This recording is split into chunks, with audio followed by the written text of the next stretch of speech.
সাকিব আল হাসান এই নামটা কি সত্যি আর একবার লাল সবুজ জার্সিতে দেখা যাবে? দীর্ঘদিনের অনিশ্চয়তা, বিতর্ক আর নীরবতার পর অবশেষে নতুন করে আলোচনায় ফিরেছেন বাংলাদেশের সবচেয়ে বড় তারকা। পাকিস্তান সিরিজকে সামনে রেখে বিসিবির এক সিদ্ধান্ত পুরো ক্রিকেট অঙ্গনকে নাড়িয়ে দিয়েছে। এটা কি সাকিবের শেষ অধ্যায়, নাকি নতুন করে শুরু? বিদায়ী ম্যাচ নাকি পূর্ণাঙ্গ প্রত্যাবর্তন? শেষ পর্যন্ত কি চায় বিসিবি আর কি চান সাকিব নিজেও? চলুন জেনে নেই বিস্তারিত।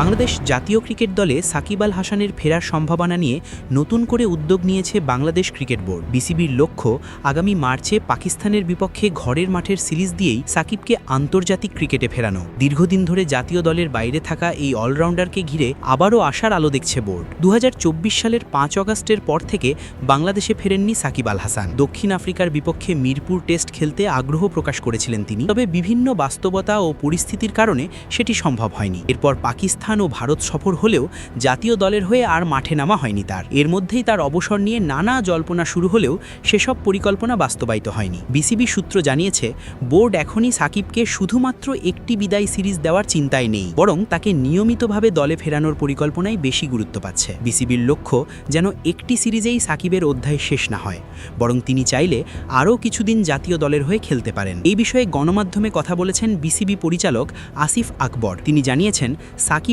ফেরার বিষয়টি নিয়ে বোর্ডের সর্বোচ্চ পর্যায়ে আলোচনা চলছে। বিসিবি সভাপতি সরকারের সংশ্লিষ্ট মহলের সঙ্গে যোগাযোগ করছেন বলেও নিশ্চিত করেছেন তিনি। আসিফ আকবর বলেন, বোর্ড আশাবাদী যে মার্চে পাকিস্তানের বিপক্ষে হোম সিরিজেই সাকিব আল হাসান জাতীয় দলে ফিরতে পারবেন। এদিকে সাকিব নিজেও তার ভবিষ্যৎ নিয়ে কথা বলেছেন। সম্প্রতি বিডি ক্রিক টাইমকে দেওয়া এক সাক্ষাৎকারে তিনি জানান, এখনও ভালোভাবে একটি সিরিজ খেলে অবসর নেওয়ার ইচ্ছে তার আছে। সাকিবের ভাষায়, আমি এখনও চাই একটি সিরিজ খেলে সুন্দরভাবে অবসর নিতে, সেটাই আমার কাছে সবচেয়ে ভালো লাগবে। আর এই বক্তব্যে বোঝা যায় জাতীয় দলের সঙ্গে সম্পর্ক পুরোপুরি ছিন্ন করার ভাবনা এখনও তার নেই। 24 জানুয়ারি অনুষ্ঠিত বিসিবির বোর্ড সভায় আনুষ্ঠানিকভাবে সাকিবকে ফেরানোর সিদ্ধান্ত নেওয়া হয়। এরপর বোর্ড পরিচালক আমজাদ হোসেন ও আসিফ আকবর নিশ্চিত করেন, সাকিবের ফেরার বিষয়টি সরকারকে অবহিত করা হয়েছে। অর্থাৎ বোর্ডের পক্ষ থেকে সব ধরনের প্রস্তুতি নেওয়া হচ্ছে এই প্রত্যাবর্তন নিশ্চিত করতে। তবে বিসিবির চাওয়া আরও এক ধাপে গিয়ে। বোর্ড শুধু একটি সিরিজের জন্য নয়, বরং সাকিবকে দীর্ঘ সময়ের জন্য দলে দেখতে আগ্রহী। আসিফ আকবর স্পষ্ট করে বলেন, আমরা চাই সাকিব পাকিস্তান সিরিজ দিয়ে আবার খেলুক।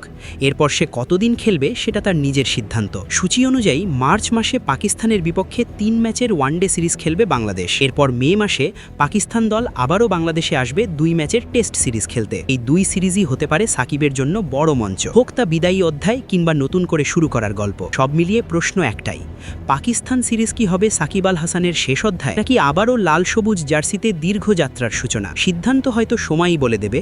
তবে বিসিবির এই উদ্যোগে নতুন করে স্বপ্ন দেখছেন দেশের কোটি ক্রিকেট প্রেমী।